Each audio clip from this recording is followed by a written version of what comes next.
Hey there, Hofstra fans, and welcome to another edition of the WB Mason Coaches Report right here on GoHofstra.com. I'm Dan Savarino. Pleased to be joined with the head coach of the Hofstra Pride lacrosse team, Seth Tierney. Coach, how's it going? Dan, thanks for having me. Absolutely. Well, got to ask you, 11-9 victory against Delaware this past weekend, 6-goal run to be able to help yourself get that victory. What did you like from that game?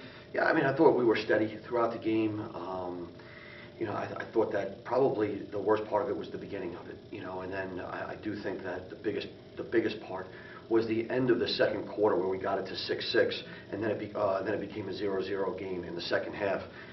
And I thought the guys fought well. Chris Clark, going against probably the best or one of the best in the business at the Face-Off X, him coming out on top in that department.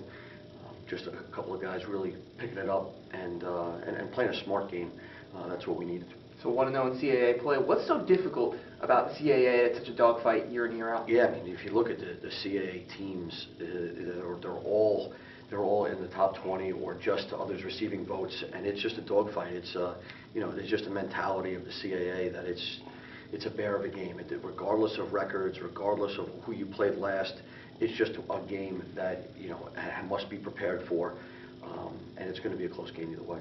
Ropina without John Reicheter, still able to contribute 2 goals, big ground balls, 5 ground balls picked up by Ryan Riley. What have you liked from this Rope unit this season? Yeah, I mean, those guys, they did tighten their belt because Reich was down, and certainly getting a goal from Ryan Riley and a goal from Steve Romano and an assist from Anthony's opponent. I thought those guys played within themselves. That's really important. That's the scary line of when one of your guys goes down, trying to overcompensate and try to do too much. Those guys, it focused them, and they just did what they needed to do. And if everybody can play within themselves, then that the good things will happen. Torn Varn, 3 goals in this past game. What have you liked from Torn? You've seen him progress over time now in the senior season. Yeah, I mean, listen, I want the very best for Torn. He's been with us now 4 years, and he's given everything he's got.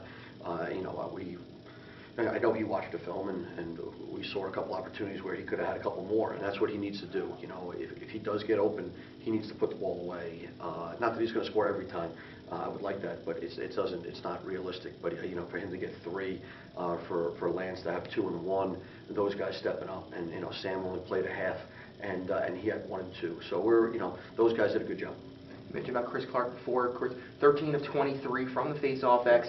But for Chris, just as a freshman, how have you seen him grown since the beginning of the season, after week, another tough battle? Yeah, I mean, it's the first time around the merry-go-round for him, and he's seen a lot of really good face-off guys. Everybody's got one, but certainly with some of the guys that we faced so far, and then Tyler Barbridge from Delaware, he's seen it all, and he's gone through some growing pains, and what we do with the wings, and do you win it to yourself, do you win it to your wings, and he's still growing. I mean, I think we forget that he's just a freshman. We forget that John Antonati's, was here for 4 years, so we don't have a whole lot of experience on the bench going in because John took a majority, 90-something% of the face-offs while he was here.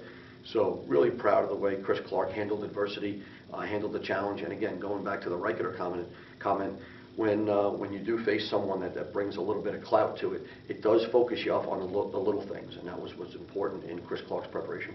When you look at this upcoming week, 2 road games, well, 1 pretty close first at St. John's this upcoming Tuesday. Battle of New York, such a strong attack unit, bring back their entire returning attack unit. What's the difficulty of defending them? Yeah, there's no question about it. I mean, they got 3 guys that are the best in the business.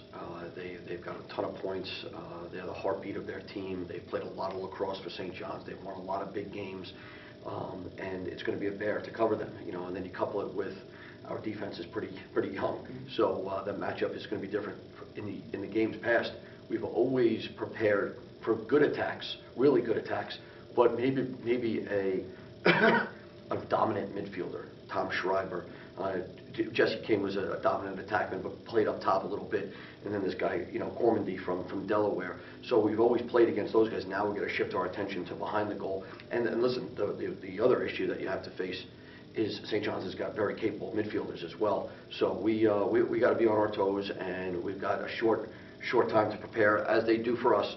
But we got a short time to prepare, and we're at it right now. You mentioned behind the goal, it's Kieran McCardle, one of the best in the business, Tewaaraton finalist last year, this year on the watch list as well with San Linares. Yeah. But for Kieran, what makes him such an effective player that you have to try and shut down? I mean, he's got a will to put points on the board. He's got this extra gear that when the ball goes in his stick, he is convinced he's going to get a point out of it, an assist, a goal, maybe even a second assist. But he's their playmaker. He's got an awful lot of assists, more assists than goals, and things happen when, you know, that's their heartbeat right there.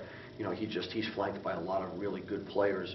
You know, Sanudo and Keegan and a bunch of other guys up the top that can put the ball away. So you know, we got to be able to know where 6 is, McCardle, and also have an eye everywhere else. This upcoming weekend, this Saturday, travel down to Philadelphia, game against Drexel. Ryan Church is gone. Beg McIntosh returns. Still a very effective team, able to put goals on the board. So another CAA matchup. What do you see from this Dragon squad? I haven't seen a whole lot because we're just concentrating on one game at a time. But you know, we know that we obviously follow the scores and the stats.